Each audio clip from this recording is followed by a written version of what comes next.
inspiration, demonstrating the will to survive and the capacity to thrive against the odds.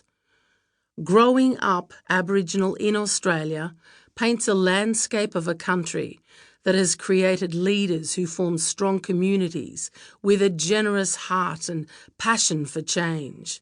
That is why this anthology matters. The goal is to break down stereotypes, many of which are identified within these pages, and to create a new dialogue with and about Aboriginal Australians. There are over 50 contributors to this collection. One deserves special mention, not only for her work as a poet and community role model, but because during the process of compiling this book, she took her own life at the age of 28.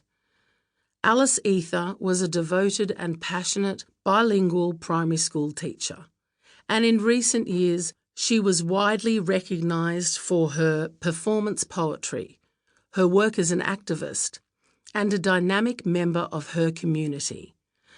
Alice had an unswerving commitment to sustaining her language, people and homeland.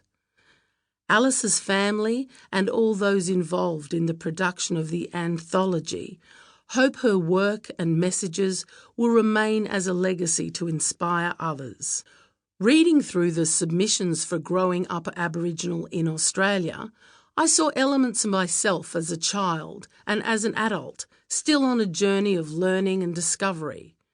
I felt the same sting of racism as described by some contributors, as well as the strength and resilience expressed by others.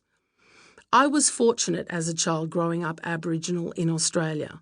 Although I wasn't surrounded by my extended Wiradjuri family in the Sydney suburb of Matraville, my close-knit, immediate family provided all the support, guidance, and the protection I sometimes needed to become a strong, proud urban Koori who knows how to assert her rightful place in this country and the world. Here's hoping this collection proves that many Aboriginal Australians feel similarly, that it goes some way to enabling those who don't to do so, and inspires all Australians to allow that to happen. Two titters. Susie, 27. And Alice, 21, Anderson. What did it mean to you when we were younger that we're Aboriginal? Well, I don't ever really remember being sat down and told, "Hey Alice, guess what? You're Aboriginal." For some reason it was an unspoken understanding. It was as much of an understanding to me that I had 10 fingers and 10 toes, or the fact that I only had one parent. I guess when you're a kid you just don't question the why so much. Things just are. In primary school things were simpler, not so much in my world around me, but in my mind at the time. Those were my glory days in terms of sport, and I wanted to be the next Kathy Freeman. Life was confusing, but in the way that it can be for kids. Now I'm 22 and somewhat of an adult. I like to reflect on the things that were said or happened around me, and think about how they affected me and what seeped into my sponge-like child brain. Yeah, to me it honestly didn't mean something. It was just a lived experience.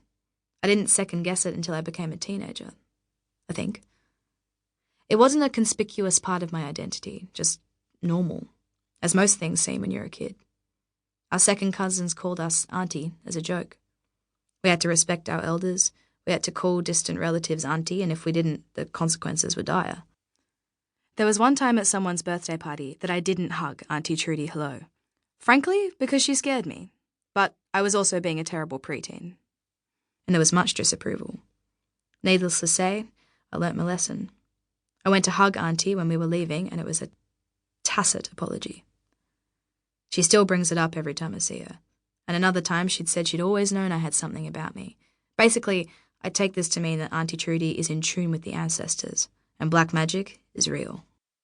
Firstly, black magic is totally real, and I always remember that.